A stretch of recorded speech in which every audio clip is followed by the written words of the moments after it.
그러면은 먼저 방송을 시작을 하고 네네. 그리고 기용 작가와 이제 방송 진행을 하도록 하겠습니다. 네, 안녕하십니까. 저희는 mRNA 오프라인 전시 참가 중인 작가 이규석이고요. 저는 김기용입니다. 네, 어제는 이제 김기용 작가 없이 이렇게 방송이 진행이 됐고 오늘은 이제 김기용 작가와 제가 둘이서 먼저 방송의 첫 포문을 열도록 하겠습니다. 오늘 저는 전시장에 와보셨던 분들은 아시겠지만 저희 작업을 설명하는 윤종환 시인님, 윤종환 작가님의 글이 있죠, 그죠? 산문과 그리고 운문 형식으로 되어 있는 글 포함해서 총 5개의 작품이 있는데 그 중에 운문, 즉 시의 형식을 가지고 있는 글 3개를 저는 오늘 방송을 통해서 낭독을 하고 제 방송은 종료를 하도록 하겠습니다. 자, 그러면 윤종환 시인의 시 3개의 작품을 지금부터 저의 목소리로 낭독을 해드리겠습니다. 저의 생각과 저의 사견을 제외하고 그냥 시 작품을 있는 그대로 읽어드릴 테니 여러분들께서 들으시고 마음속으로 느껴주시면 감사하겠습니다. 시작하겠습니다.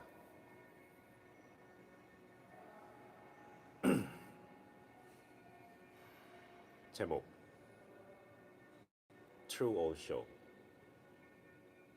윤종환. 모델이 런웨이를 걷는다. 날렵한 콧대와 건치는 그의 걸음을 우아하게 돋보인다. 걸음의 억각에서 하나의 턱선이 탄생한다.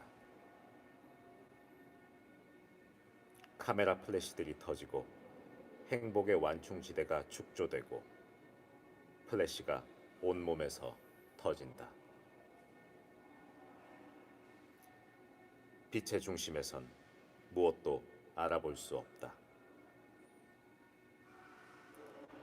심해 생물의 퇴화한 눈을 보고자 하면 물에 부른 시체가 수중에 서 있기도 한다. 반사된 빛만큼 상이 맺히며 모델은 백색 심해로 가라앉고 그가 뒤틀리지 않기를 바라는 군중들. 모델은 보폭만큼 시력을 놓치면서 걷는다. 걷는 것만이 런웨이에서의 진심이라며 치아는 하얗고 입술은 아름답고 빛을 경외할지라도 원망이 없는 걸음걸이. 제법 웃을 줄 알며 가라앉는 곳으로부터 걷는다. 심해에서 기포가 오르듯이 찢어진 아가미로 숨을 쉬고 시선이 턱선으로 갈리면서 또 걷는다. 숨을 참았다가 내쉬며 모두가 다른 방식으로 눈멀어 간다. 가라앉는다. 개 중엔 누가 시체처럼 서 있기도 한다.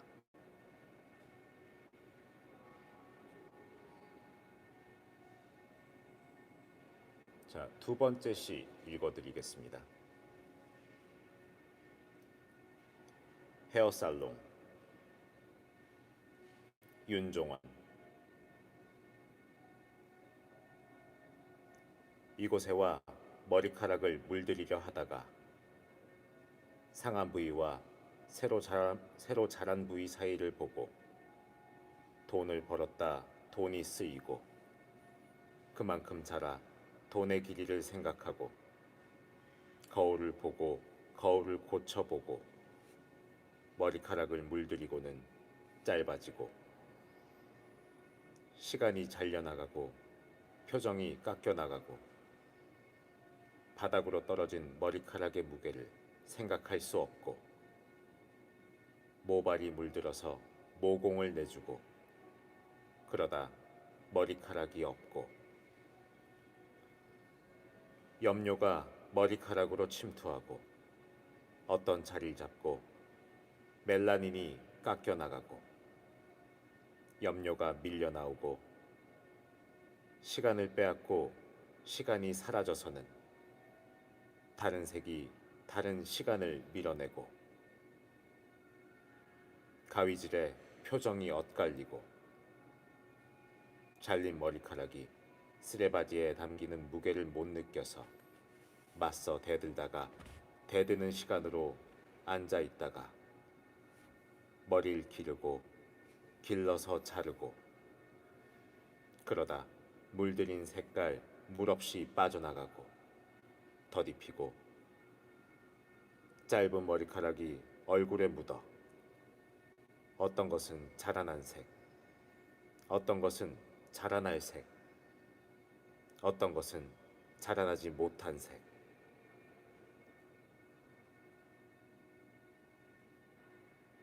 눈을 감았다 뜨면 어떤 색은 사라져 있고 스펀지로 얼굴이 털어서 시력이 깎여 나가고 얼굴에서 털이 자라서 낯빛이 기울고 눈을 감았다 뜨면 머리카락의 끄트머리가 보이지 않고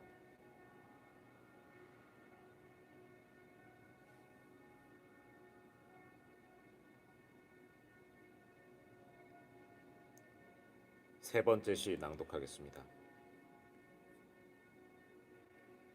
시립미술관 전시장에서 윤종환. 명품백을 맨 사람이 심각한 표정으로 작품 앞에 서 있다. 슬그머니 옆으로 가 물었다. 이건 진품인가요? 백화점에서 산 거예요. 이 작품은 타인에 대한 믿음과 현대사회의 불안을 보여주는 것 같군요. 두 번의 설명 사이로 그의 치아 하나가 떨어진다. 이건 라미네이트인데요. 나는 그의 치아를 주었고 우린 서로의 심각한 표정을 지었다. 예술이군요. 당신이 가방을 내게 맡기고 화장실에 다녀올 수 있을까요? 이 브랜드 가방엔 송아지 가죽과 말 가죽이 쓰이고 난 부모에게 연약한 치아를 물려받았죠. 그가 전시장 바닥에 침을 흘린다.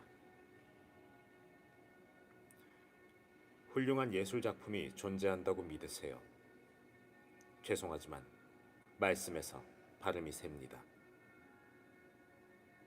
그는 그래도 말한다. 이 가방엔 선명한 브랜드 코드가 찍혀 있죠. 어떤 작품은 진하게 찍혀 있고 어떤 작품은 연하게 찍혀 있죠. 어떤 작품은 진하게 걸려 있고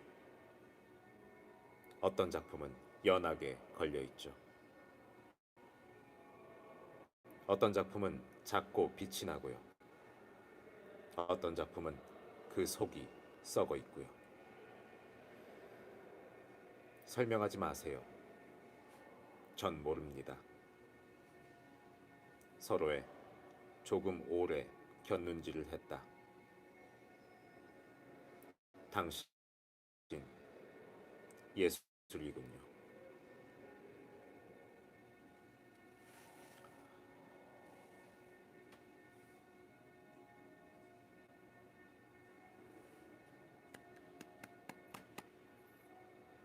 저의 방송은 여기에서 마치도록 하겠습니다. 하루 이어서 김기용 작가가 방송을 이어가도록 하겠습니다.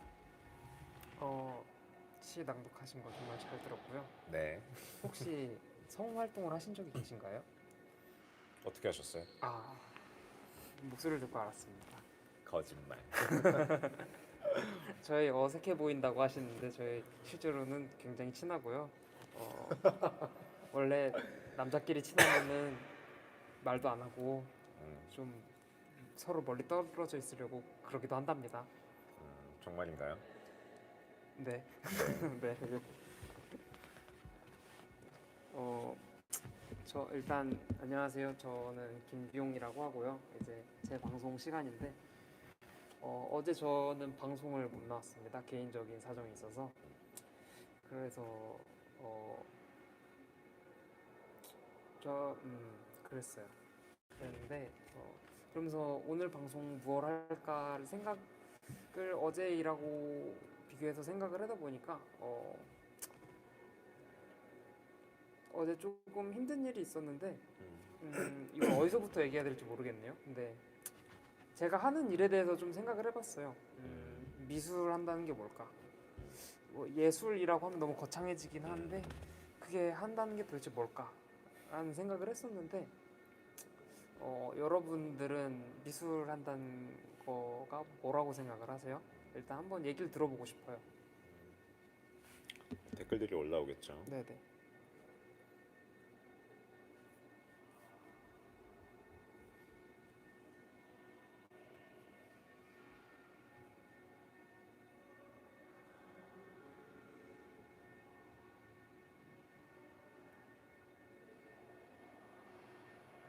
음,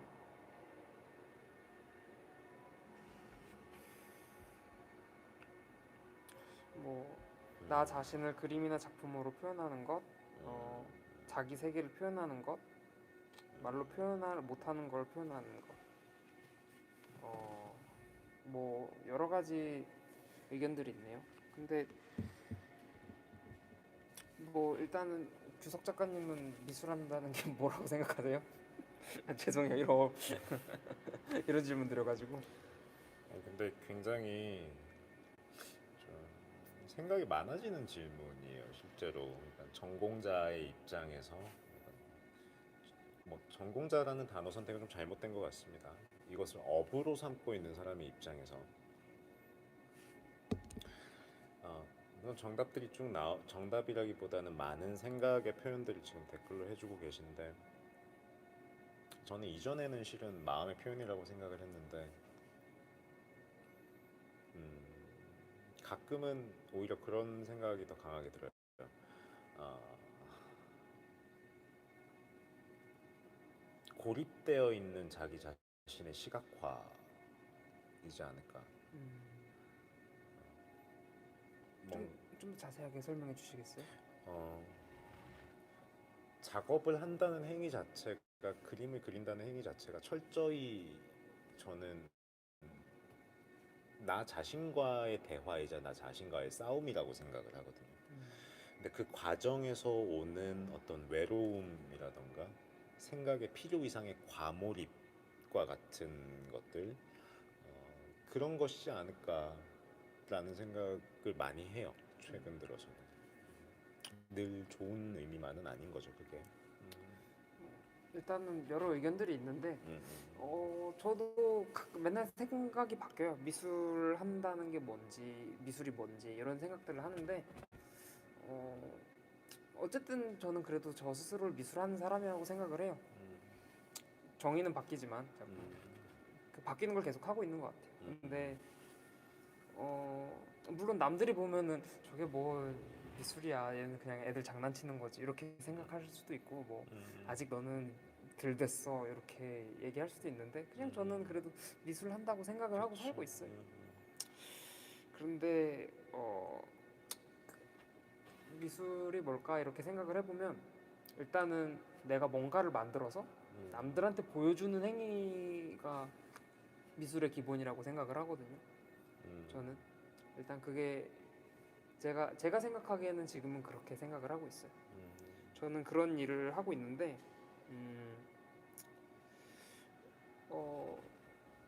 뭐 근데 미술을 하면서 드는 생각이 요즘 드는 생각이 이게 미술을 하면서 힘든 어려운 점이 두 가지 정도가 생각이 나더라고요. 그래서 오늘은 그 두 가지 어려움에 대해서 한번 이야기를 해보려고 하고 합니다 오늘은.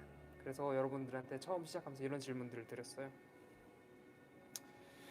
이제 이야기를 하기에 앞서서 오늘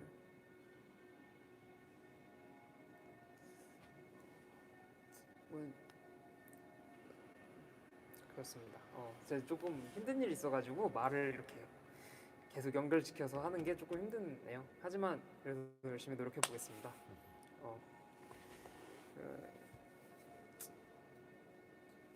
미술을 하다 보면 어떤 작업은 굉장히 사람한테 고립감이나 외로움을 주기도 하는 것 같아요. 형이 말했던 것처럼, 작가님이 말해주셨던 것처럼, 물론 미술 중에는 여러 사람과 협업하고 많은 사람과 대화를 하는 작업도 있지만 어떤 작업은 혼자서 방 안에 틀어박혀서 무언가를 행위를 하고 그것들을 느끼는 작업들을 하는데 그 작업이 굉장히 외롭기도 하고 힘들거든요. 그리고 그 작업을 하다가 이제 쉬려고 사람들을 만나려고 했을 때 이미 사람들과 좀 거리가 생겨져 있어요. 왜냐하면 작업을 하는 시간 동안 그 사람들과 어울리지 않았기 때문에. 그러면서 점점 고립되고 외로워지는 게 어떤 미술 작업한 사람들한테는 큰 힘듦인 것 같아요. 그게 제가 지금 오늘 얘기하려고 했던 하나의 힘듦 중에 하나고, 제가 힘든 건 아니고요. 그 주변에 미술하는 분들을 보면은 그런 힘듦이 있구나 하는 걸 느끼게 되는 것 같아요. 네. 그래서 여러분 주변에 그렇게 혼자 고립돼서 작업을 하거나 혼자 몰두하는 일을 하는 사람을 조금 방해해 주세요. 연락을 해서. 근데 실제로 이제 맞는 말씀인 게 저도 이제 작업을 하면서 아주 약간 그게 맞는 것 같아요. 감옥이란 표현까지는 아니지만 세상과 내가 심지어는 그냥 나는 사회 속에서 살고 있어요. 그럼에도 불구하고 나는 그 왠지 보이지 않는 그 유리벽이 쳐져 있는 것 같은 작업을 하는 동안 몰입해서 하는 동안 그런 생각이 들 때가 있는데 그때 누군가가 정말 그 방해를 해주면은 그게 정말 방해하는 게 아니라 반가워요. 되게. 그렇답니다. 네, 여러분 반가워요, 저는 실제로. 응원을 많이 해주셨는데 저한테 힘내라고 하지 마시고 주변에 그런 분들을 찾아서 힘내라고 좀 해주세요. 네, 네. 맞아요.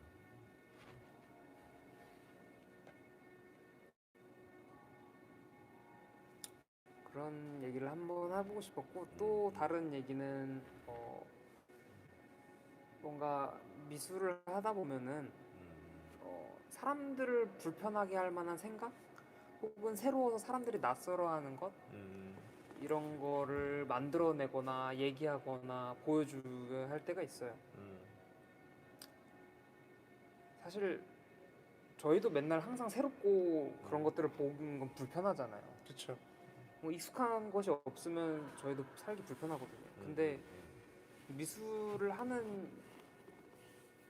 보고 미술이 가치 있는 이유 중에 하나는 제가 생각하기에는 우리가 평소에 보지 못했던 것, 우리가 알지 못했던 것, 그리고 낯설어했던 것을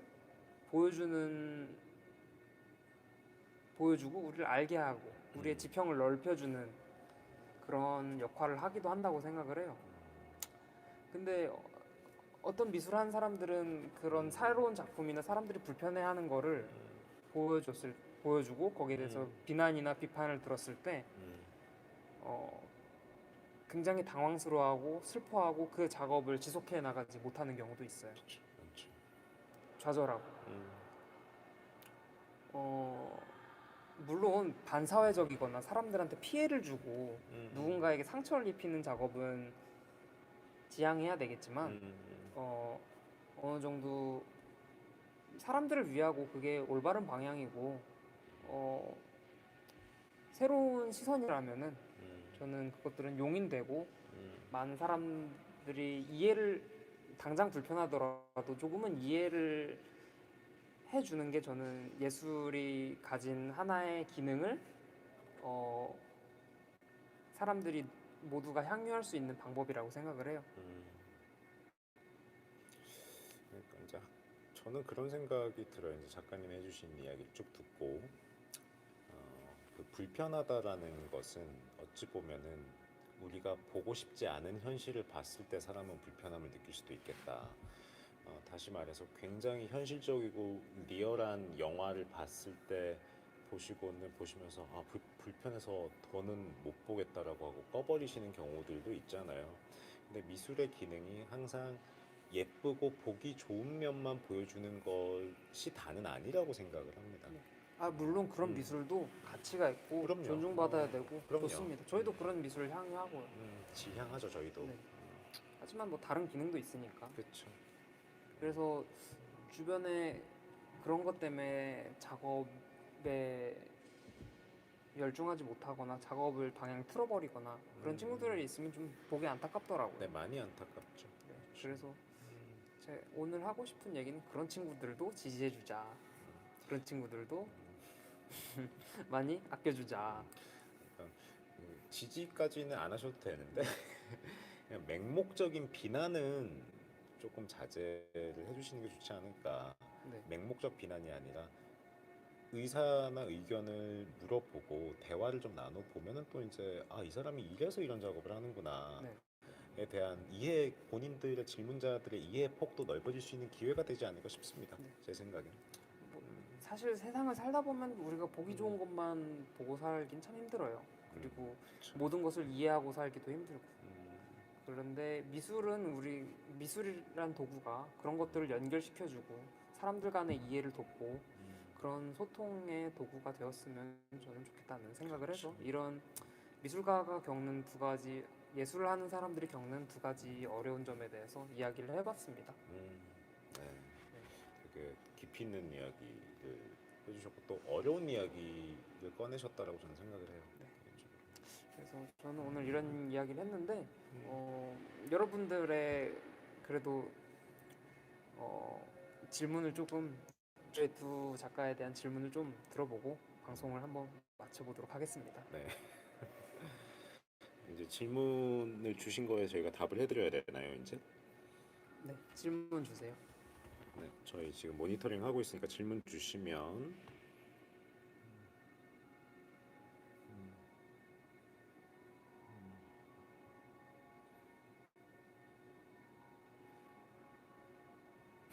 드랍 더 질문 이라고.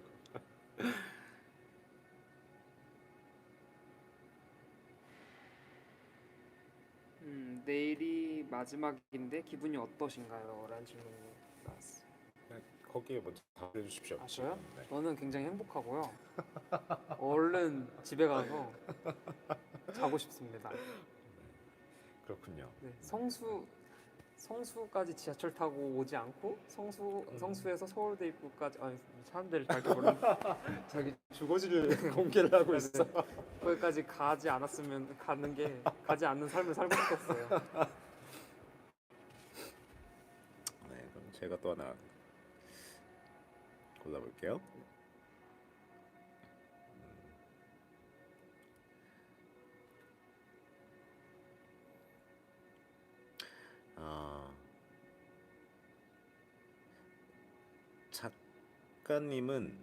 작가님들은 언제부터 화가가 되기로 결심하셨나요? 이거 굉장히 원론적이지만 참 재밌는 질문이죠.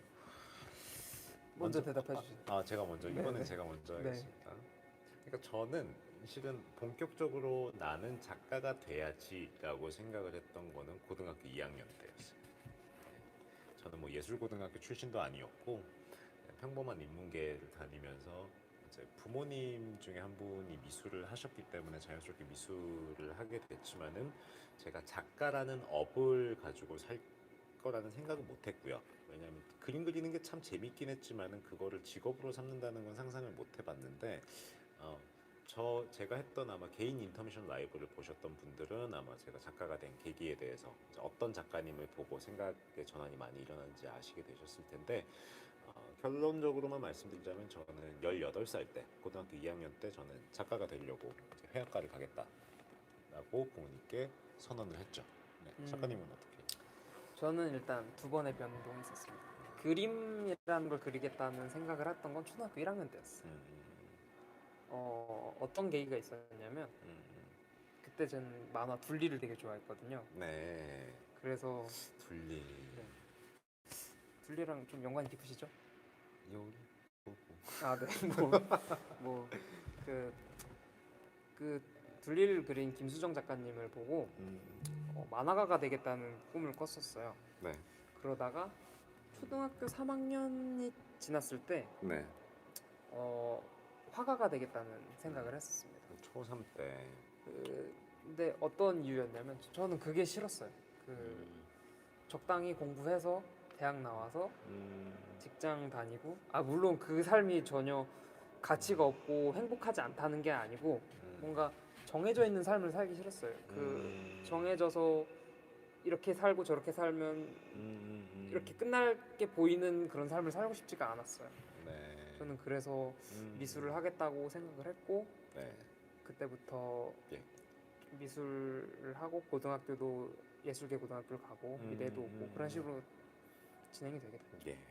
알겠습니다. 그럼 마지막으로 하나만 더 볼까요, 우리? 네. 하나만 더 보고 그 하나에 대한 질문을 저희 두 작가가 각자 답변을 하고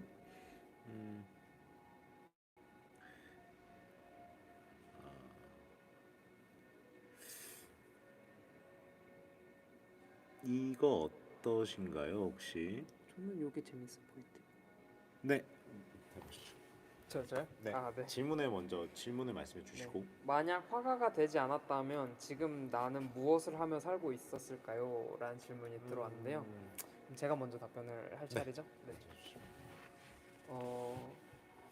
저는 화가가 안 됐으면은 아마도 사업을 하지 않았을까 생각을 하고 있어요. 제가 저 이런 거 안 믿으실지 모르는데 저 사주를 되게 좋아하거든요. 아니 근데 그거는 일종의 통계학이라고 말씀하시는 분들도 있어요. 네. 네, 이야기하십시오. 그리고 저 장사 속이 좋아요.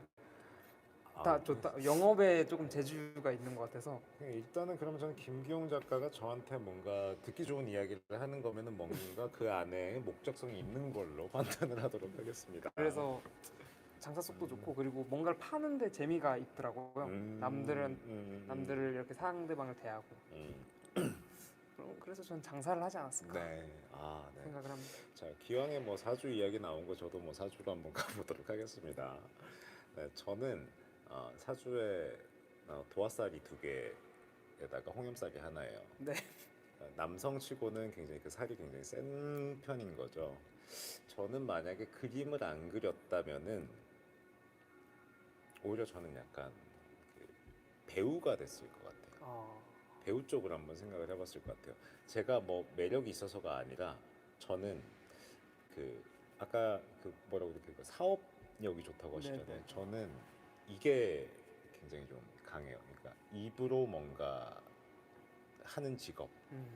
근데 참 재밌는 게 간혹 가다가 저도 아차 싶을 때가 언제냐면은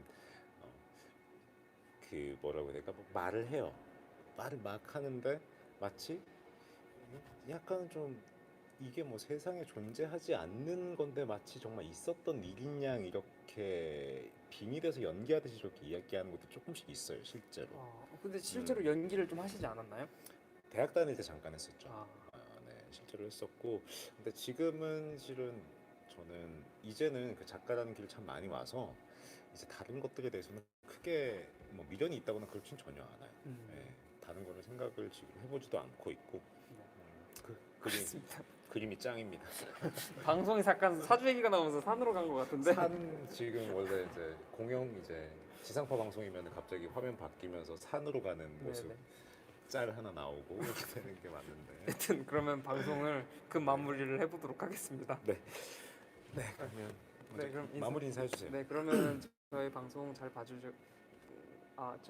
오늘 방송을 정리하자면 이석 작가님께서는 3편의 시를 낭독해 주셨고 저는 작가로서 힘든 점 2가지 정도를 이야기를 했습니다. 그래서 그랬고요. 그리고 다음 육준서 작가의 라이브가 이어지니까 많은 관심과 관람 부탁드립니다. 그럼 방송 마치도록 하겠습니다. 네. 감사합니다. 고맙습니다.